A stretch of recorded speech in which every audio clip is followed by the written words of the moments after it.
My husband slammed the wall and branded me cursed and defective for having a fifth daughter instead of a son. His mother made him face the consequences. It was our fifth daughter. My husband, Rick, had convinced himself this time it would be different. He'd bought baseball gear, picked out boy names, and told everyone at work he was finally getting his son. The ultrasound tech, a sweet woman, said, "It's another girl!" And the joy in her voice was instantly shattered by the sound of Rick's fist connecting with the examination room wall. Not a light tap, a full-blown punch that left a visible dent. The tech just asked quietly if we needed a moment. Rick stormed out without a word. The drive home was silent, thick with unspoken rage. Until we hit the driveway. That's when the explosion happened. He unleashed a torrent of words I'll never forget. He said I was cursed and broken because I couldn't give him a son. He actually used those exact words. While our 4 daughters played innocently in the living room, he ranted about how real women gave their husbands' sons to carry on the family name. He accused me of doing something, anything, to ensure we only had girls, as if I had some secret control over chromosomes. He bitterly claimed he'd wasted his youth raising a house full of girls who would just take someone else's name anyway. Our oldest, Ariana, was on the stairs. She heard everything. Rick didn't care. He just kept going, comparing himself to his brother who had 3 boys, making their dad proud. Rick was stuck being a girl dad, and he hated it. He was tired, he said, of tea parties and dance recitals and pink everything.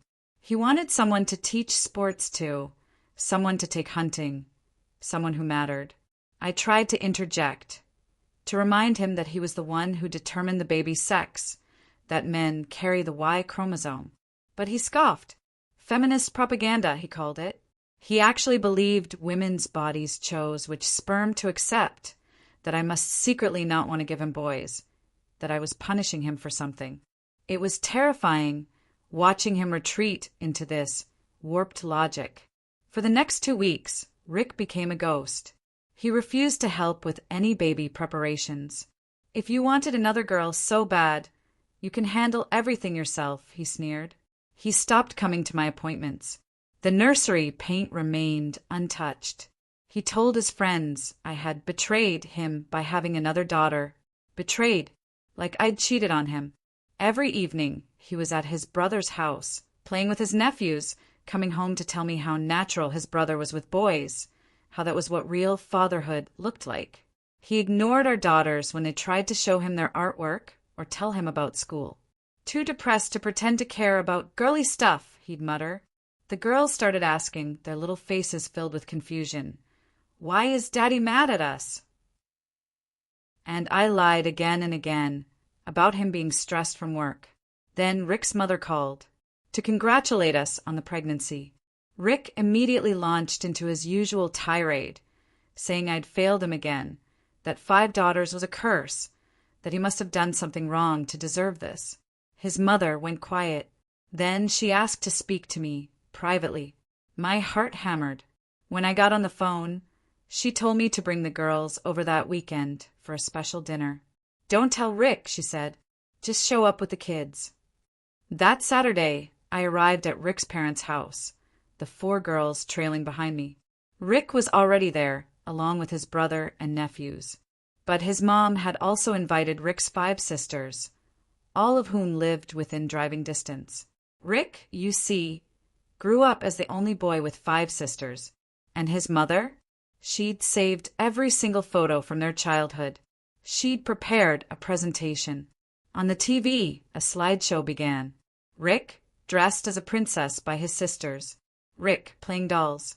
Having tea parties. Getting his nails painted. Wearing tutus. Every single photo showed Rick surrounded by girls, looking utterly miserable, while his sisters cackled with glee. His mom narrated, calmly, about how Rick used to cry about being the only boy, how he'd beg for a brother, how he'd throw tantrums about sharing everything with girls. Then she dropped the bomb. "Rick's father," she said, her voice steely, "blamed me for not giving him more sons." And Rick watched this his whole childhood. Then Rick's sisters started sharing stories. How Rick would scream that girls were ruining his life. How he'd lock himself in his room during their birthday parties. How he'd tell his friends he was basically an only child because sisters didn't count. How their dad would take Rick on boys-only trips because he felt bad Rick had no brothers, leaving the girls behind feeling worthless. Rick's oldest sister pulled out her phone and showed everyone a video from Rick's 18th birthday. He gave a speech about finally escaping a house full of women and how he'd make sure to have all sons. His sisters laughed, a sharp, ironic sound. Then Mom looked directly at Rick, her eyes piercing. "The problem wasn't me or our daughters," she declared. "It was him, carrying on his father's toxic attitude about girls being less valuable." She revealed that Rick's father had died bitter and alone because none of his daughters visited him after years of being treated as disappointments. She asked Rick if he wanted the same fate. Rick tried to defend himself, but his mom bulldozed through. "Our daughters were brilliant and talented," she said. "If he couldn't see that because of their gender, he didn't deserve them." She told Rick's sisters they could stay as long as they wanted. My hands wouldn't stop shaking. Cordelia, Rick's second oldest sister, pulled me close on the couch, wrapping an arm around my shoulders. I was trying to process Rick's face when that 18th birthday video played. The pure rage in his eyes before he stormed out scared me more than anything he'd said in the past few weeks. Ariana sat pressed against Ella Lehner on the other couch. Sloane and Adeline squeezed next to them. All four girls looked at me, wide-eyed, trying to figure out if this was good or bad. Lori, Rick's mom, sat down, exhaled a long breath. "I should have done this years ago," she said, her voice heavy with regret. When Rick first started complaining about not having sons. Cordelia squeezed my shoulder again. "You're not alone anymore, Beth. We've all been talking since you called about the ultrasound." Another sister added, "We watched our brother turn into our father. We're not going to let him destroy another generation of girls." That's when I broke. Not the quiet tears I'd been holding back for weeks, but actual sobs that shook my entire body. Ariana got up from the couch and came to hug me, and that just made me cry harder. My daughter was comforting me when I should be protecting her. Lori knelt in front of me, taking my hands. "Rick's father poisoned him," she said, "and I enabled it by not standing up sooner. But that ends now." The sisters stayed for another hour, telling me stories that twisted my stomach. How their dad took Rick to baseball games and amusement parks, leaving the girls with Lori. How Rick got a new bike every year, while the girls shared hand-me-downs. How their father used to tell people he had one child and 5 mistakes. Cordelia described Rick taking over her childhood bedroom when she went to college because he deserved his own space away from his sister's stuff. The youngest said Rick used to lock his bedroom door, put up a sign, "No girls allowed," and their father thought it was hilarious. I realized Rick had been trained his entire childhood to see females as less than, and now he was doing the same to our daughters. It went so deep. Rick didn't come home that night, or the next morning. I put the girls to bed, checking my phone every few minutes. Part of me hoped he'd apologize. Part of me hoped he'd just stay gone. I barely slept. At 7 a.m., my phone rang. I jumped, knocking my water glass off the nightstand. It was Jason, Rick's brother, sounding deeply uncomfortable. Rick had shown up at his house, ranting about being betrayed by his own mother. Jason cleared his throat. "Beth, is Rick okay? He keeps saying things that don't make sense." "What kind of things?" I asked, my voice tight. Jason paused. Then he told me. Rick was convinced I had chosen to have only girls on purpose. He kept insisting there were ways women could reject male sperm, and I must have been doing it to punish him. My stomach dropped. I'd hoped the intervention would shock him into reality. Instead, his delusions were getting worse. Jason asked if I wanted him to bring Rick home. "No," I said. "He can stay there as long as he needs." Jason sounded relieved. After I hung up, I sat on the edge of the bed, genuinely scared. Rick wasn't just angry anymore. He'd constructed an entire false reality where I was the villain, actively working against him. I didn't know how to fix that, or if it could be fixed. Lori called later that morning. She and Cordelia and 2 other sisters were coming over to check on us. I told her she didn't have to. Yes, I do, she insisted. You need support. The girls need to see their aunts standing up for them. They showed up an hour later with groceries and toys for the girls. In my kitchen, while the girls played, Lori continued the stories about Rick's childhood, his father planning special weekend trips just for him, leaving the girls behind. Expensive gifts for Rick, $5 and a card for the girls. Bragging about his son, pretending his daughters didn't exist. Cordelia showed me photos of family gatherings. Rick's father with his arm around Rick in every picture, while the girls stood off to the side. Their father, she said, made it clear from the time they were little that being born female meant they were disappointments. Rick's 3rd sister said their dad used to tell people he had 1 real child and 5 practice runs. She described how Rick absorbed all of this and started treating his sisters the same way, refusing to play with them, telling his friends' sisters didn't count. I felt sick. It explained so much, but it also showed me how deep this poison ran. Lori revealed Rick's father died alone in a nursing home 5 years ago. Not one of his daughters went to visit him. He'd pushed them away, treated them as worthless, and eventually they just stopped trying. He died bitter and angry, convinced the world had been unfair to him for giving him too many daughters. Cordelia looked at me. His last words to Lori were that she'd failed him as a wife by not giving him more sons. I asked Lori why she stayed with him all those years. She started crying. She'd been raised to believe a wife's job was to make her husband happy. She'd spent 40 years trying, before finally realizing it was impossible. Watching Rick turn into his father, she said, was her biggest regret. She wasn't going to stand by any more while he destroyed his own family. Rick came home 2 days later. I heard his truck and my whole body tensed. He walked in through the garage, went straight upstairs without looking at any of us. Ariana asked, "Daddy's home?" I said yes, but he needed space. I heard him moving around upstairs.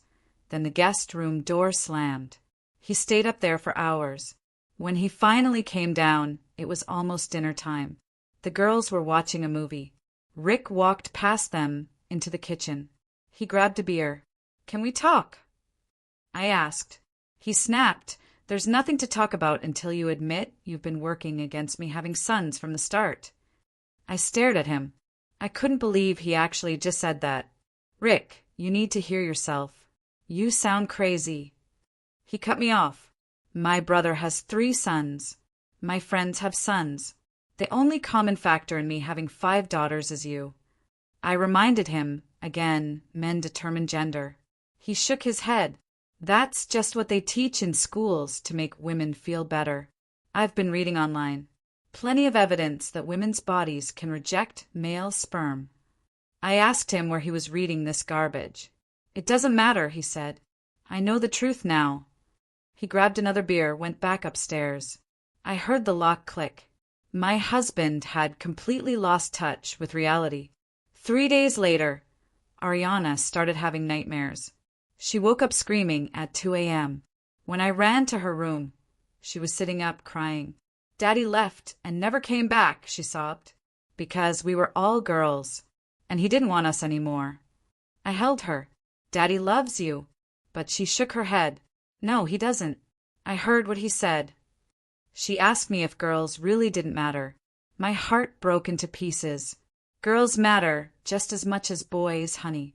You are perfect exactly how you are." She fell back asleep, but wet the bed for the first time since she was 4. Embarrassed, she couldn't look at me. It happened again the next night, and the night after that. I made an appointment with Ariana's pediatrician. Officially a checkup. Unofficially, I needed help. The doctor did the usual. Then, after Ariana went to the lobby, She closed the door. Any trauma? Major changes at home? I started crying right there on the exam table. Everything came pouring out. Rick's reaction, his cruel words, the intervention, his guest room retreat, Ariana's nightmares, the bedwetting. The doctor listened, handed me tissues. When I finished, she said Ariana was showing clear signs of emotional trauma from parental rejection. She gave me 3 names of family therapists specializing in this exact issue. You need to get Ariana into therapy as soon as possible, Beth. The longer Rick's rejection continues, the more damage it will do to all the girls' self-worth. I sat in my car, staring at the names.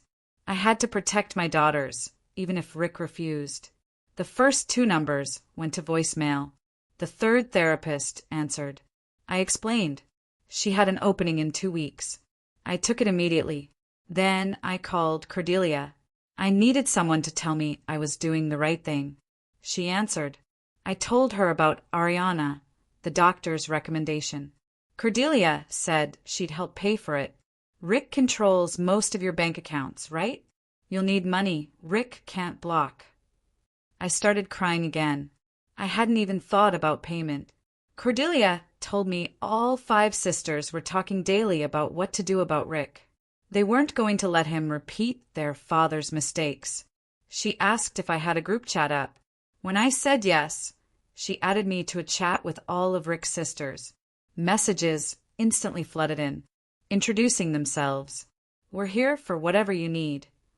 One sister had already researched divorce lawyers. Another had a spare bedroom. Cordelia said they'd check in daily. In that parking lot, reading their messages, I felt less alone than I had in months. For days later, Rick's boss called me. Out of the blue, Rick had been hostile at work. Snapped at a client. I was shocked. Rick was always professional. His boss said Rick's behavior was becoming a problem. They couldn't have him representing them. I carefully explained we were going through family issues. Rick was struggling. His boss paused. Rick needs to get himself together, Beth. We've had complaints. He liked Rick, wanted to help, but there was only so much he could do. Rick's breakdown was affecting every part of his life. The next evening, Lori showed up at our house unannounced. Rick was in the living room, ignoring the girls doing homework. Lori walked in. Rick, we need to talk. He bristled.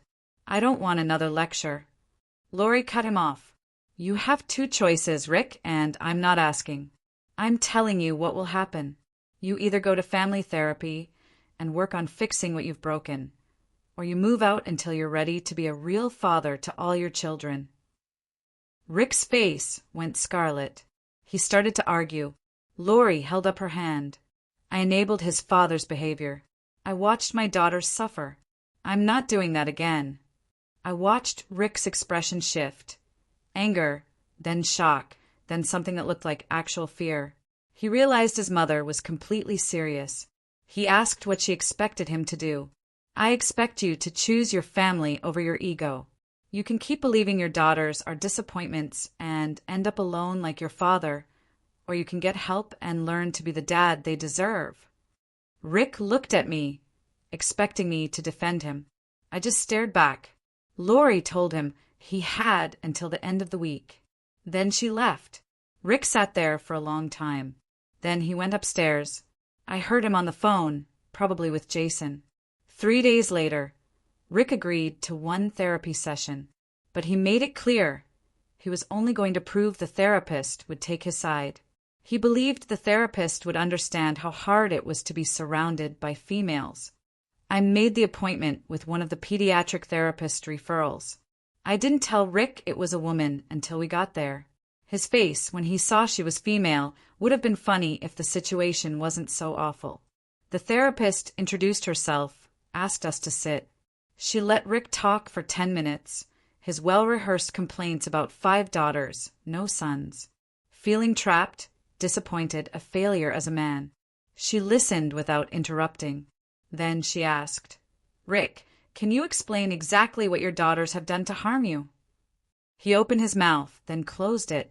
He mumbled about them not understanding guy stuff, how he couldn't relate. The therapist asked again, pointedly, What specific harm have they caused you personally? Rick stumbled.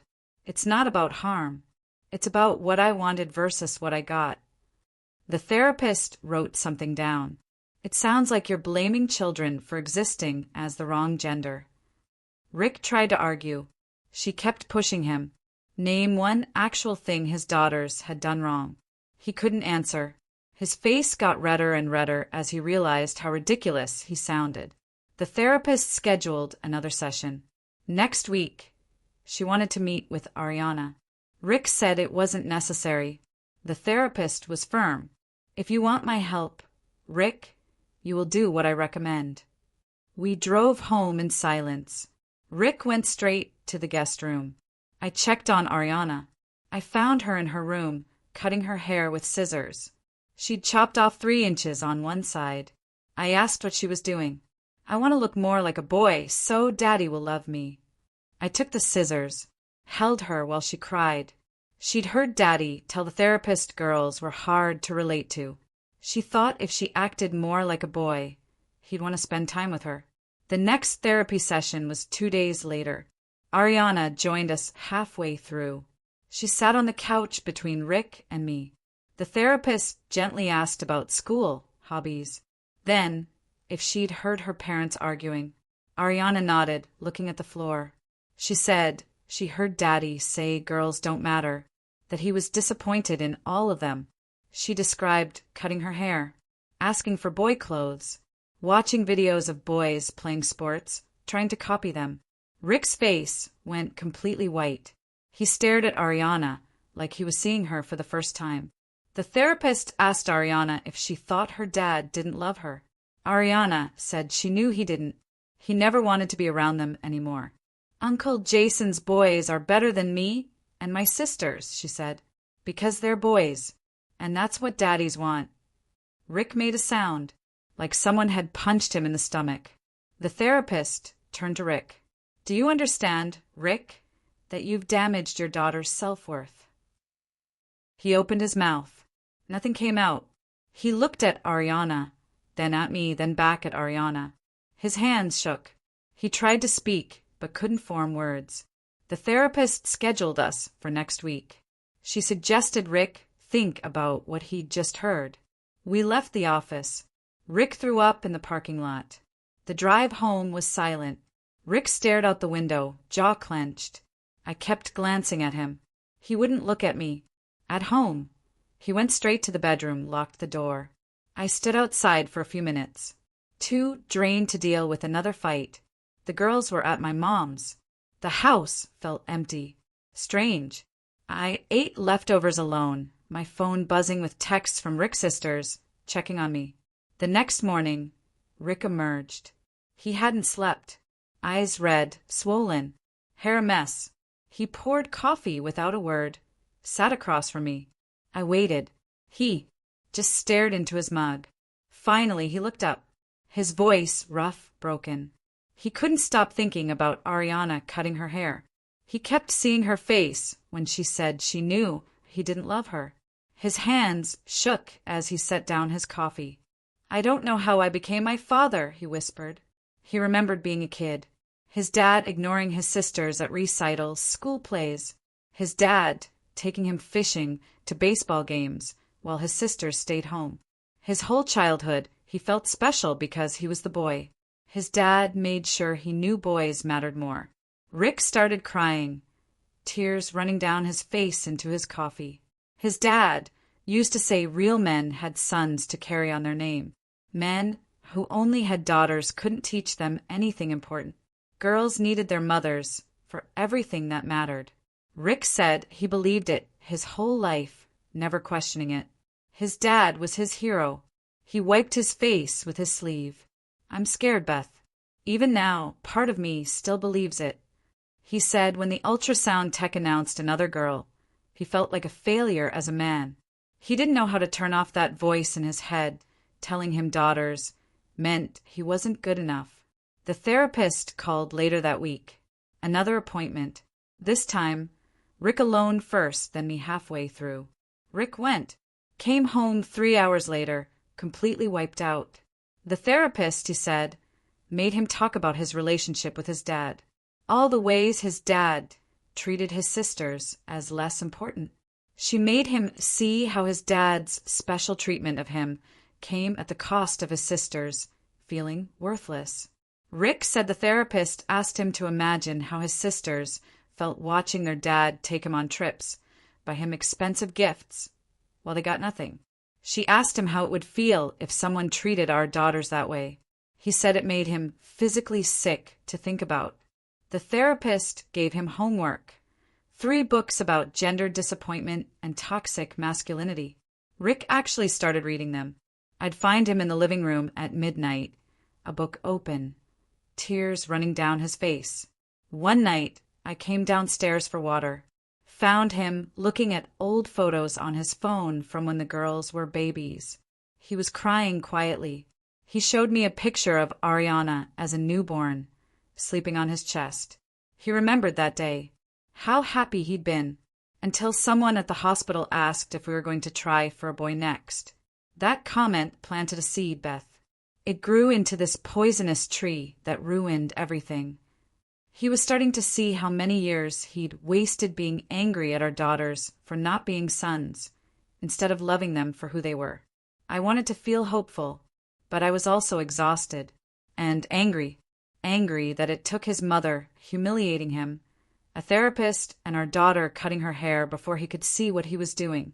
Sunday morning, Lori called, invited me and the girls to dinner, specifically said, "Don't bring Rick." This was for her granddaughters. We showed up. Her dining room was decorated with photos of all the girls, from birth until now. She'd made each girl's favorite food, set up little celebration areas. Ariana had a display of her artwork, report cards showing straight A's, Ella Laner's dance trophies, recital programs, Sloane's framed drawings, Adeline's science fair ribbons. Lori made a huge deal about each granddaughter, talking about their unique talents. She brought out photo albums I'd never seen. Rick's sisters as kids, teenagers. Cordelia graduating medical school, a surgeon. Another sister's business built from nothing. Another's published books. The girls' faces lit up, seeing their aunts celebrated. Sloane looked at the photos. Why doesn't Daddy ever talk about how cool his sisters are? Lori paused. Then she told the girls. Grandpa had a sickness in his thinking. Believed boys were more important. Daddy learned that sickness from Grandpa. Now he was working hard to get better. She told the girls they were brilliant, talented, special, exactly as they were. Ella Laner asked if Daddy would ever think they were special. Lori hugged her. He's learning. On the drive home, Ariana asked me if Daddy was sick like Grandma said. Daddy's brain learned some wrong things when he was little, honey. Now he's trying to unlearn them. She asked if that meant he might love them someday. My heart broke again. My 9-year-old, asking if her father might love her someday. Rick kept reading the books. I'd catch him crying at random times. One afternoon, I found him in our bedroom closet, sitting on the floor, a box of baby photos spread around him. He was holding a picture of the girls, dressed as princesses for Halloween 3 years ago. Tears streamed down his face. He said he couldn't remember that Halloween at all. He must have been there, he was in some of the photos, but he had no memory of it. He'd been too busy being angry about not having a son. He was starting to realize he'd missed years of their lives, being mad about what they weren't, instead of seeing who they were. The therapist made him list specific things about each daughter. He couldn't do it. He'd never paid attention. He didn't know Ariana loved fantasy books. Ella Laner wanted to be a dancer. Sloane spent hours drawing. Adeline was obsessed with science experiments. He'd lived in the same house for years, knew nothing. Too busy mourning the sons he didn't have. I sat down next to him in the closet. Part of me wanted to comfort him, but mostly I was just angry. Angry that it took all of this for him to see his own children as valuable.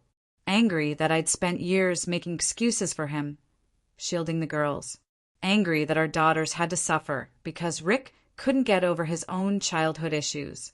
Just when things seemed like they might be getting better, Rick came home from work quiet, withdrawn, went straight to the garage. I found him an hour later, sitting on the floor, staring at the baseball equipment he'd bought for the baby before we knew it was a girl. The bat, glove, little uniform, still in the shopping bag, receipt sticking out. He looked up at me, lost. He'd run into an old friend at lunch. The friend spent 20 minutes bragging about his son making the football team, getting recruited by colleges. Rick said listening to it made him feel sick with envy and shame. He thought he was getting better, but one conversation, bragging about a son, sent him right back to that dark place. He admitted he was scared he'd never fully get over wanting a son. Even though he was trying to appreciate his daughters, part of his brain still saw them as consolation prizes, not actual people. I asked him if he understood how messed up that was. He said yes, but knowing it was wrong didn't make the feeling go away. The therapist warned him this would be hard, setbacks, but he didn't expect it to hit this strongly. He picked up the baseball glove, turned it over in his hands. Maybe I should just accept I'm broken, Beth. Our daughters deserve better. I told him they did deserve better, but running away wouldn't fix anything. If he wanted to be better, he had to keep working, even when it was hard. The next therapy session, the therapist suggested Rick attend a men's support group for fathers dealing with gender disappointment and toxic masculinity. Rick's face went red. I'm not sitting in a circle with a bunch of strangers talking about my feelings. The therapist said it wasn't optional if he wanted her help. Hearing from other men who'd been through this would help him realize he wasn't alone, give him tools for setbacks. Rick argued for 10 minutes. Eventually, he agreed to try one meeting. He came home from that first meeting completely subdued, went straight to bed. The next morning, he told me there had been a man at the group whose 3 adult daughters refused to speak to him. His youngest daughter got married last year, didn't invite him. The man cried the whole meeting, spent their childhoods wishing they were boys. Now they wanted nothing to do with him. Rick said watching that man sob about losing his daughters forever scared him more than anything else. He kept thinking about Ariana asking if Daddy would ever love them. He realized he was heading down the exact same path. He didn't want to end up old and alone, crying in a support group about daughters who wouldn't return his calls. A few days later, Rick knocked on Ariana's bedroom door. Want to go to the bookstore with me? Just the 2 of us. Ariana looked at me. Cautious hope. I nodded. I watched them leave. Rick's hand hovered near her shoulder, wanting to touch her, unsure if he was allowed. They were gone for 3 hours. When they came back, Ariana was talking a mile a minute about the fantasy novels Rick had bought her. A whole bag of books, telling him the plots, her favorite characters. Rick looked exhausted, but he was listening, asking questions. After Ariana went upstairs, Rick sat at the kitchen table, head in his hands. I never realized how smart and funny Ariana is, Beth. I never actually listened to her before. She spent an hour explaining fantasy worlds, magic systems. He was amazed. This brilliant kid has been right here the whole time. I've been too busy sulking to notice. He looked up at me, tears in his eyes. How haven't you left me years ago? I told him I'd asked myself that question a lot lately.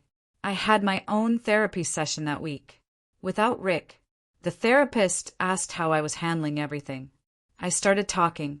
I realized I'd been enabling Rick's behavior for years, making excuses, shielding the girls. I used to tell them Daddy was stressed from work when he was really at his brother's house playing with the boys he wished were his. I'd spent so much energy managing Rick's feelings that I never validated the girls' hurt. The therapist asked me why I felt responsible for protecting Rick from the consequences of his own choices. I didn't have a good answer. She said I needed to stop rushing to forgive Rick just because he was finally trying. The girls needed to see what Rick did was wrong.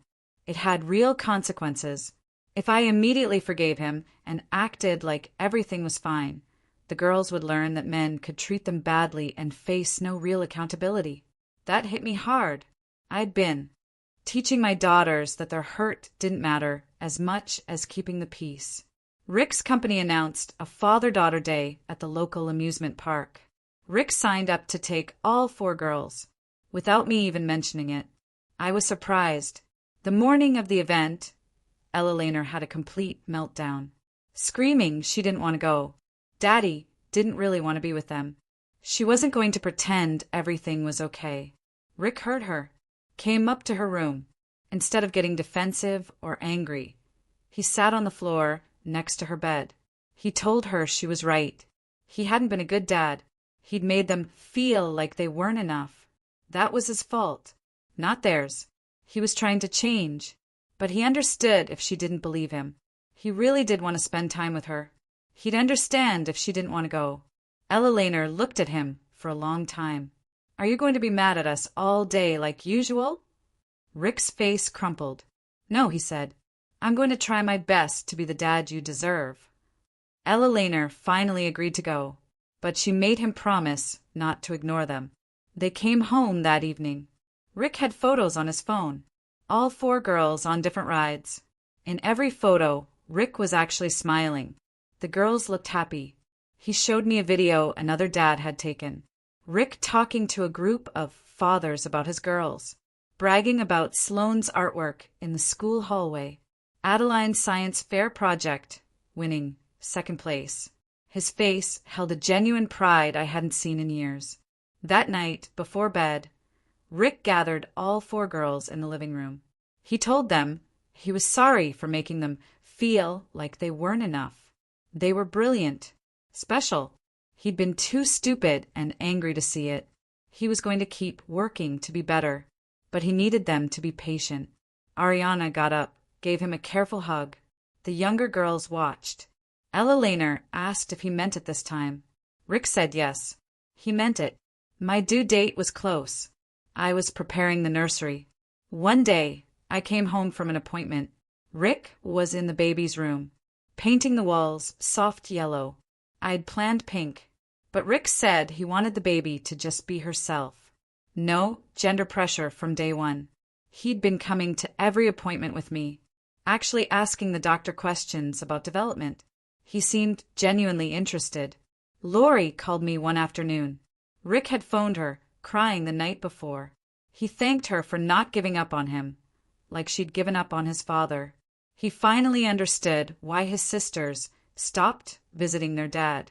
Lori said Rick promised he wouldn't make the same mistakes with his own daughters. She believed him. She could hear real change in his voice, not just empty promises. I went into labor 3 weeks early. Tuesday morning, Rick was making breakfast for the girls. The contractions hit hard fast. Nothing like the slow build of my other pregnancies. Rick dropped everything, got me to the hospital. His mom came to stay with our daughters. In the delivery room, Rick held my hand through every contraction. Didn't let go once. He talked me through the breathing exercises we'd practiced, the ones he'd actually showed up for this time. When the pain was bad, he pressed a cold cloth to my forehead, told me I was doing amazing. The doctor said it was time to push. Rick moved beside me, his hand gripping mine so tight I thought he might break my fingers. After what felt like hours, but was probably only 30 minutes, the doctor held up our baby. It's a healthy girl.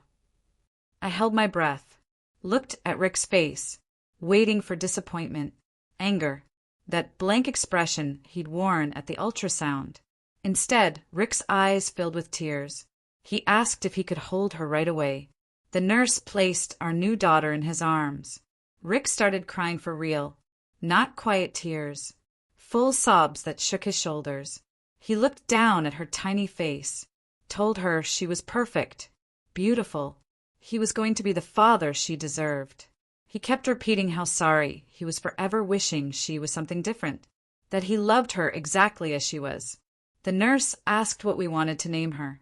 Rick looked at me, a question in his eyes, needing permission. I nodded. Heidi, he said. the name we'd picked together weeks ago when he'd finally started acting like this baby mattered. Back in the hospital room, after Heidi was cleaned up, Rick asked if he could video call his mom and sisters. He propped his phone on the bedside table, held Heidi so everyone could see her.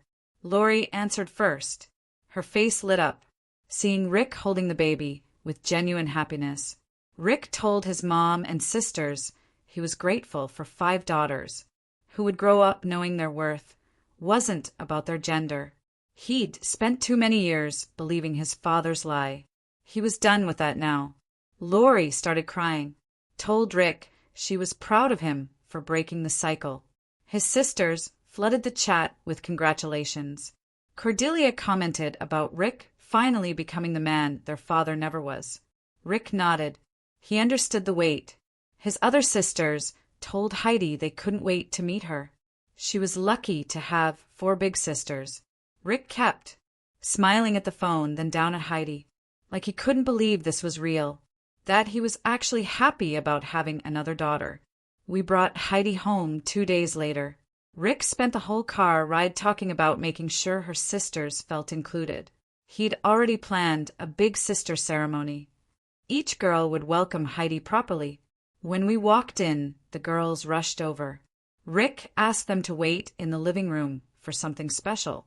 He set up Heidi's bassinet.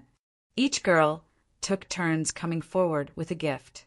Ariana gave Heidi a stuffed bear, told her she'd teach her to be brave like their mom. Rick hugged Ariana tight. "You're already the bravest person I know for giving me another chance." Ella Laner gave Heidi a baby blanket, promised to teach her how to read. Sloane presented a drawing of all 6 of them as a family. She'd teach Heidi about art. Adeline, only 6, gave Heidi a rattle. She'd teach her how to laugh. Rick got down on the floor with all of them, told each girl how special she was, how lucky Heidi was to have them. Their family was complete, not because of gender, but because they had each other. 3 months passed. Our family looked nothing like it did at that ultrasound appointment where Rick punched the wall. Rick started coaching Ariana's soccer team, showed up to every practice, every game, cheering louder than any other parent. He attended Ella Laner's dance recital without a single complaint, even helped her practice routines. Sloane's artwork covered every wall in his office. He showed it off to anyone who visited. He helped Adeline with homework, wearing Heidi in a baby carrier. We still went to therapy every week. Rick knew he needed ongoing support to fight the beliefs his father had drilled into him. Some days were harder. He'd catch himself falling into old thought patterns about sons being more valuable. But now, when that happened, he stopped himself, chose differently. He'd apologize to whichever daughter was nearby, remind himself out loud that she was exactly who she was supposed to be. Watching him be fully present with our daughters, actually seeing them as individuals instead of disappointments, made me believe we were going to be okay. Life wasn't perfect, probably never would be. But Rick was choosing our family over his father's poison every single day. And that choice rebuilt everything that had been broken. This was a long, painful road, but seeing Rick fight for our daughters and for himself has changed everything. What about you? Have you ever had to confront deep-seated, toxic beliefs in someone you love? Or maybe in yourself? How did you navigate those incredibly difficult conversations? Share your stories below. I'm really interested to hear what you think.